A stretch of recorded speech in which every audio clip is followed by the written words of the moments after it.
I'm not a morning person. Dedicated to being passionate about it. Bodybuilders have become more lazy. People have always thought I lift fake weights in Iran and the United States. You take responsibility for that. All right, so talk about winning the Olympia. I mean, that was obviously a huge deal, you know, because Flex Lewis was running that show for many years, right? And then you're the new chapter now. What was your strategy to win last year? I mean, it did happen to me very quick. Like what I said, I did my pro card, and within 3 years, I won the Olympia. And it feels great because to me, after like all that problem, I couldn't get my pro card and everything, and then I won that show.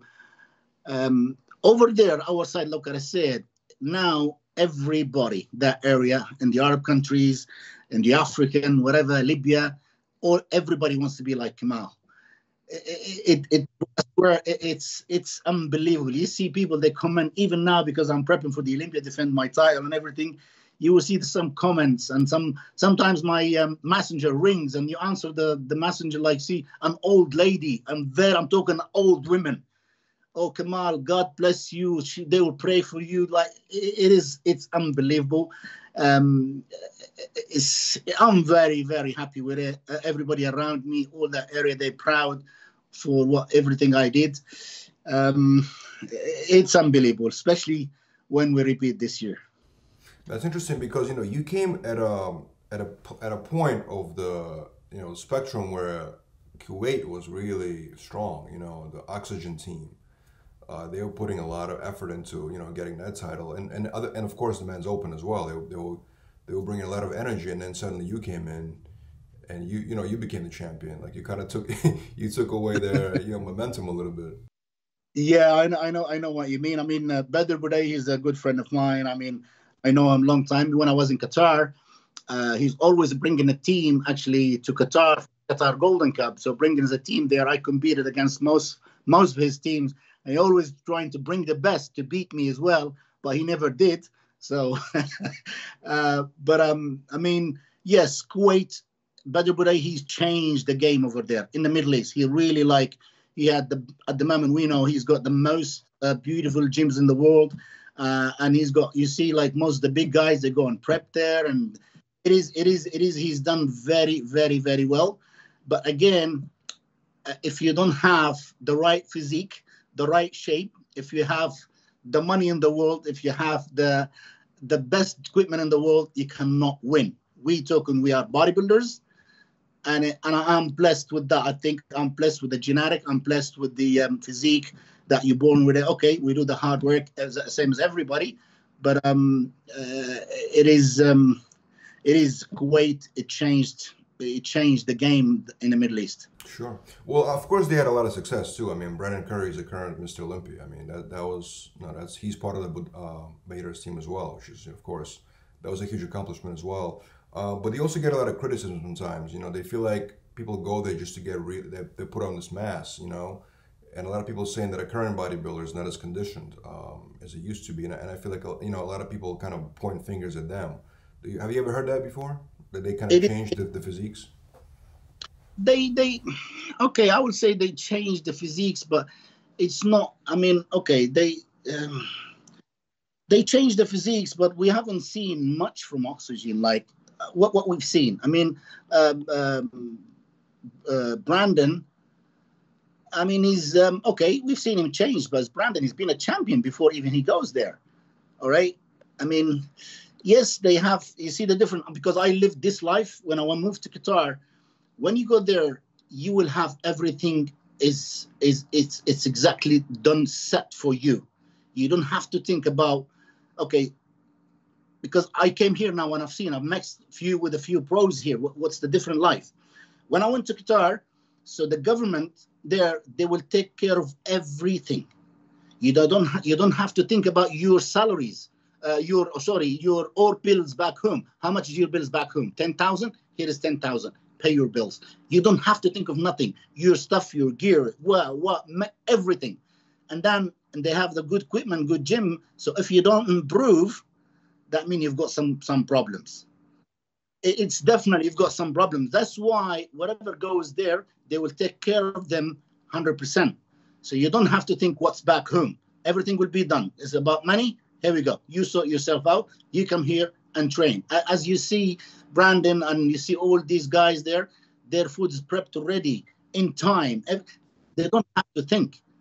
So there has to be change. It's not like they change game. I don't think there's a lot of changes there, but the ways change. I mean, if they have you to put you somewhere for a camp, you don't have to think of nothing. Just lift in weight and compete. It's happened to me. And I did a lot when I was in Qatar. So that's why I've been winning all the amateur shows every single year. Mm-hmm, mm-hmm. So why did you make you moved to America? You moved to Britain first and then to America, right? Yeah. Why did you not want to stay in Qatar since this environment is good for bodybuilding? It's what's happening in Qatar. I've signed a contract 2003 because they were like holding the Asian Games 2006. That's the main goal for them because they had the bodybuilding on the Olympic Asian Games. So that's because they don't have like that much team athletes. So they asked me to go there. I've been there. And then that's their goal. After that, I've stayed till 2013, yes. And then their federation, they had some issues with the federation because of the 222, the World Soccer Cup or whatever, because of WADA again, because they had the biggest slab in WADA. They're trying to make sure to fight any federation that's under question mark using like steroids and all that. So what they're going to do to show their good face and the good like manner, shut the bodybuilding. Said, okay, you fighting that, we shut the bodybuilding. We don't want bodybuilding anymore. So they shut the bodybuilding federation.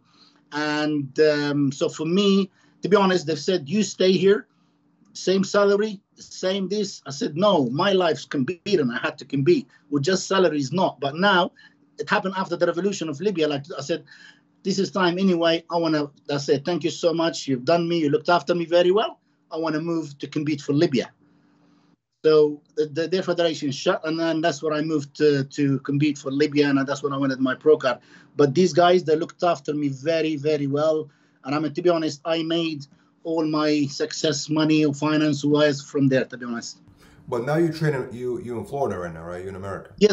Yes, I am training in Florida. I came here about 2 months ago, but I'm staying here until hopefully everything went after the Olympia, and then I'll go back. To be honest, the plan is I want to move here. I want to move to Florida. Probably it's better for me, I think, for the family, for the kids. So England is not that much as a bodybuilding. I didn't really live as a bodybuilding as the Olympia champ. It is not much for me. Here, as soon as I came here, I've been invited every week. There's a lot of shows in Florida. I've been around. I've been doing something. I've given something back to the sport. So I think bodybuilding here, it's much bigger. Okay, some other countries, the Middle European, whatever, or the Eastern Europe, they have few shows. But here, it's about show every week. So you would be guest appearance, guest poses, seminars, whatever. I think which comes into my end of my career. So I think I'm going to get the most of it, hopefully the next 2 years. And then probably, I mean, at the end of the day, I'm away from home. So you're 48 years old right now, right? Is that correct? So you're gonna actually live my birthday. My birthday is the 20th of this month. I'll be 49 this month. Wow. That's incredible. Yeah, I'll be 49. So in 212, right? Who do you mostly? I know you're going to say everybody, or maybe you're going to say nobody, but who do you think is a real threat to your throne this year, as far as coming and maybe taking it away from you? Who do you think is a real threat in your opinion? In my opinion, I mean, I would say probably as everybody's pushing Derek Lansford, even media wise, they pushing Derek Lansford, but I think it's not his time yet. He still needs. He's a young guy. He's got great physique. Probably he needs more muscle mature details, lines. What's actually Olympia looking for? The judges, that's what they're looking for. It's a different than a pro show. When you compete at the Olympia, they have something special for the Olympia package. It's completely different than the other pro shows.